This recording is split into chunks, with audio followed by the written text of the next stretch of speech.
The more questions you ask, the more likely you're going to close the sale. In today's video, I'm going to show you the steps you need to take to ask the best questions, because in reality, selling is not talking, selling is asking questions. My name is Iyore. We've trained thousands of salespeople across several countries, including Nigeria, Ghana, USA, UAE, Rwanda. I'm an author of several books and resources on sales, and I'm featured on lots of media platforms to talk about successful selling.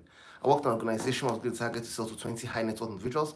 I was able to bring in 21 high net worth individuals to the organization in a single month. I also participated in a sales competition where I won, and I was sent for the World Cup and all expense paid trip. I moved to another organization where I was able to double my portfolio by over 100% in just 11 months. I'm CEO for Advantage, and I specialize in sales force management. This means work with sales teams, partnering with sales and team leads to help them optimize sales results and get sales results faster and in record time. Ladies and gentlemen, let me walk you through the steps to asking the best questions. Now, remember, selling is proving that what I can give to you is greater in value than what I'm asking you to pay. Selling is proving what I'm giving to you is greater in value than what I'm asking you to pay. This means that it is your responsibility when you sell to put value in the perspective of the mind of the prospect. You don't leave that to the prospect to do. You don't assume that if I communicate my product very well, my product is really good, the prospect will see its value and just take action. No. You take the responsibility to ensure the prospect sees the value. Now, one of the ways you can make your prospect see the value is by helping the prospect amplify their problem. This means that when the prospect realizes that their problem is costing them this amount, but the product or service to resolve this problem is costing them this, a sale will take place. The issue is, do they agree that their problem is costing them this amount? Do they agree? If they agree, then you communicate your price, they will realize that, wow, it's going to cost me just this to resolve this. Is amazing. They'll be able to take action. But if you don't take the initiative to do that in a sales conversation, you'll be leaving it to the prospect to do, and that will lead to possibly you not being able to close the deal. So one of the ways you can do that is by asking questions, because questions are tools to amplify problems. To amplify doesn't mean to make it worse. To amplify means to bring to light the reality of how bad it really is. So you're not making it worse, you're just letting them know that this is a serious issue and they need to act on it now. How many times have you been in the problem and you didn't know how serious it was?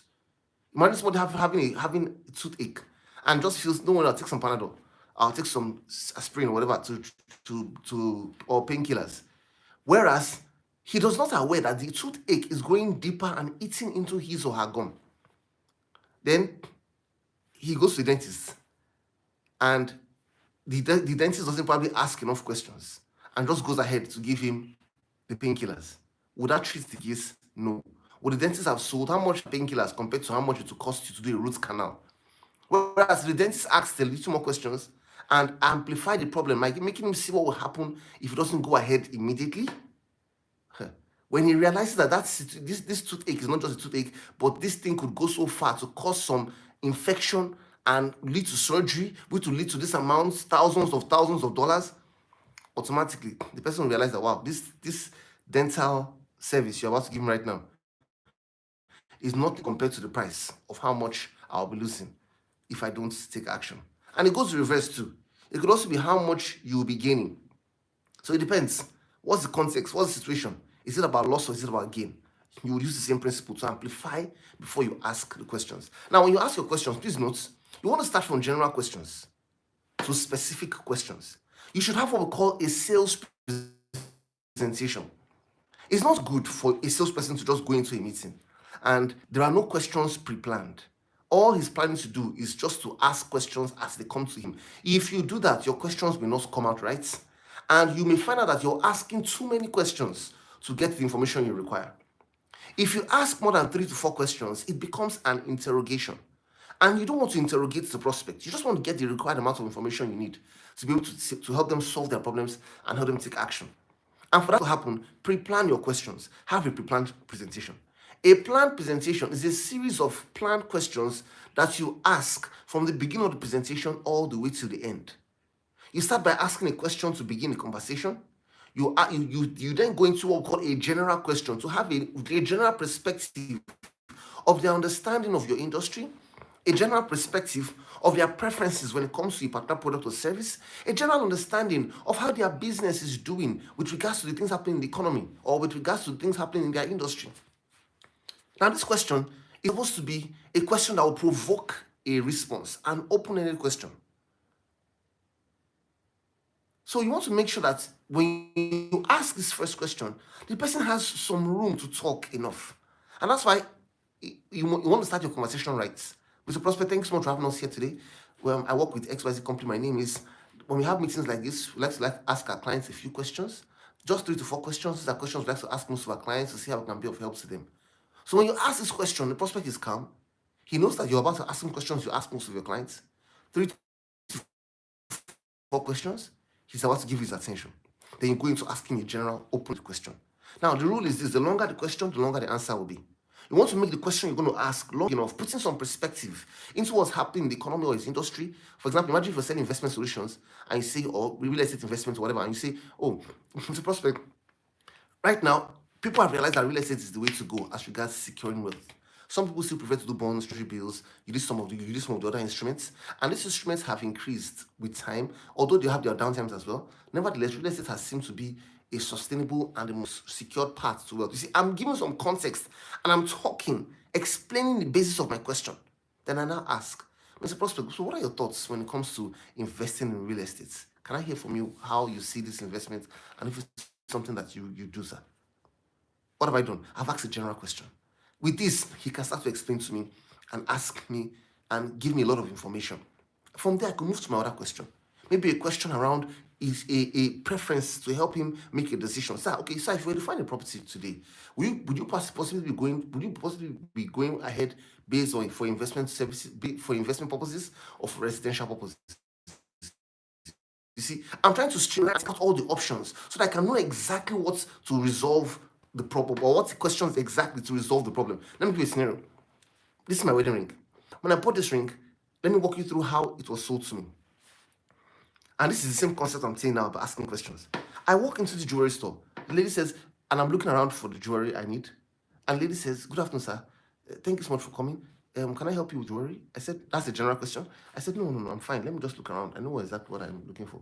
She says, oh, sir, we have over 2,000 rings here. If I was to have you look through, it may take you so long to decide. Can I just ask you a few questions? These are questions we ask most of our clients, so that with that, I can help you make a choice for a ring, sir. I said, okay. She said, okay, what would you be getting a ring for? I said, I'm getting married on Saturday. She said, okay, would you prefer gold or silver? Please note, when I said, what do you get a ring for? A wedding ring, automatically, if there were 2,000 rings there, she's possibly gotten out 200. I have 1,800 rings left, which are suitable for wedding rings. She now says, would you prefer gold or silver? I said, I prefer silver. Out of 1,800 rings, she's probably taking out maybe 500, 1,300 are left. I said, would you like your rings fat or thin? I said, I like my rings fat. Out of the 1,300 rings, possibly she has taken out 800, there are 500 rings left. Right? Can you see how she's streamlining options with the questions down? She says, would you want them studded or you want them plain? I said, I want them plain. I don't want stones falling all over the place over the years. She says, okay. That means that she's taken out 300 rings, 200 are left. Out of 200, she now says, okay, would you want any pattern or would you want something just plain? I said, okay, I want maybe just a pattern, but nothing significant. With that, she just went to the table, picked up this ring, and she gave it to me, and I paid for it. So you see how questions help to streamline options, to identify what exactly can meet the need of the prospect. What is his or her preference style? So ask questions. Ask questions. Now, another challenge a lot of people have is that when they ask these questions, they don't even listen. I've seen people ask questions, then from one question, they move to their next question because it's like they move to their next question. No. When you ask questions, forget about your script for now. Listen. Focus. Make eye contact. Show that you're listening, nod your head. Take notes. When the person is done talking, paraphrase what they've said.